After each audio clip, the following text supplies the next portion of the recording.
Shalom saudara dikasihi Tuhan, berjumpa kembali. Doa dan harapan kami kita semua sehat-sehat dalam berkat Tuhan. Hidup dalam amanat, diutus oleh Kristus yang bangkit. Matius 28 ayat 19, karena itu pergilah, jadikanlah semua bangsa muridku, dan baptislah mereka, dan ketahuilah aku menyertai kamu senantiasa sampai akhir zaman.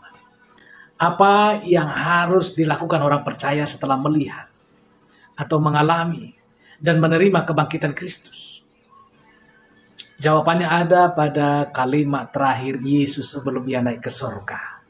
Saudara, Yesus berkata, pergilah jadikanlah semua bangsa muridku. Nah, kebangkitan bukan akhir cerita, melainkan awal dari pengutusan. Pertanyaannya, sudahkah kita hidup sebagai orang yang diutus oleh Kristus yang bangkit?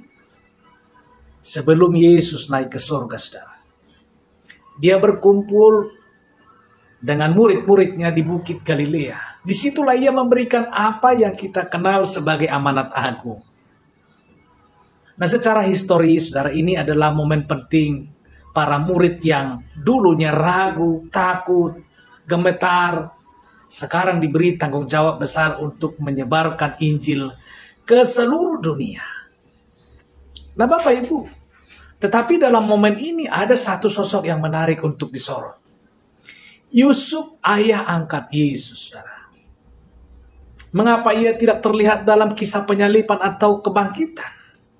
Sebagian besar penafsir Alkitab dan sejarawan Kristen awal meyakini bahwa Yusuf kemungkinan besar telah meninggal dunia sebelum pelayanan Yesus dimulai.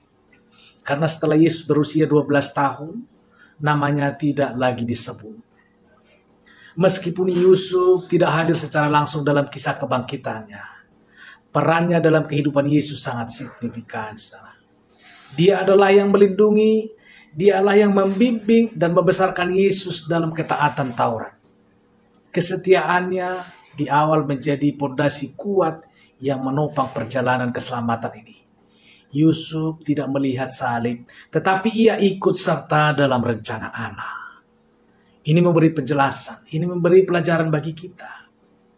Tidak semua orang menyaksikan hasil dari ketaatan mereka secara langsung, tetapi Tuhan tetap menghargainya. Mungkin Yusuf tidak melihat kebangkitan, tetapi ia adalah bagian dari kisahnya, sama seperti kita hari ini. Mungkin kita tidak melihat langsung buah pelayanan kita, tapi Tuhan tidak lalai memperhitungkan kesetiaan kita.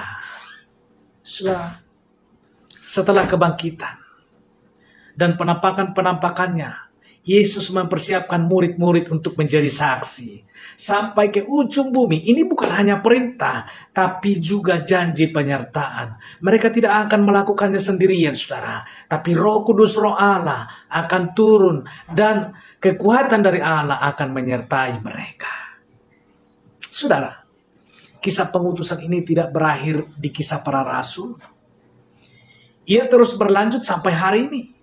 Hari ini kita, Anda dan saya adalah bagian dari penggenapan amanat agung itu, saudara.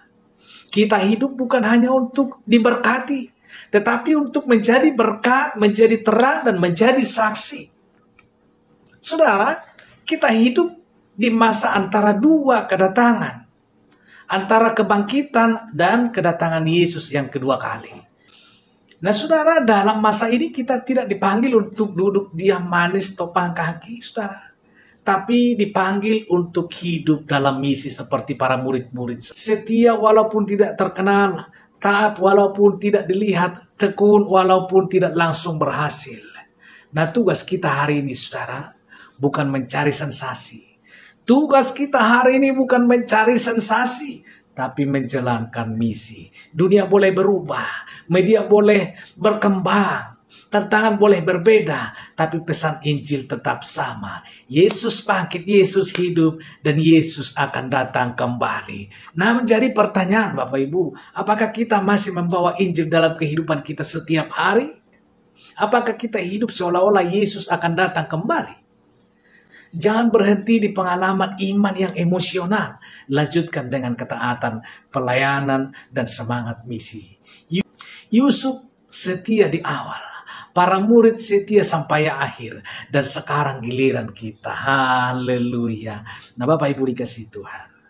Demikian perjumpaan kita pada saat hari ini. Doa dan harapan kami kita semua sehat, semangat di dalam Tuhan, melayani hidup kita, hidup yang diberkati oleh Tuhan, dan menjalankan misi, yaitu pemberitaan kebenaran firman Tuhan, menyampaikan kabar baik, memberitakan kabar baik. Haleluya. Tuhan Yesus memberkati dan sampai jumpa dalam video berikutnya. Haleluya. Amin.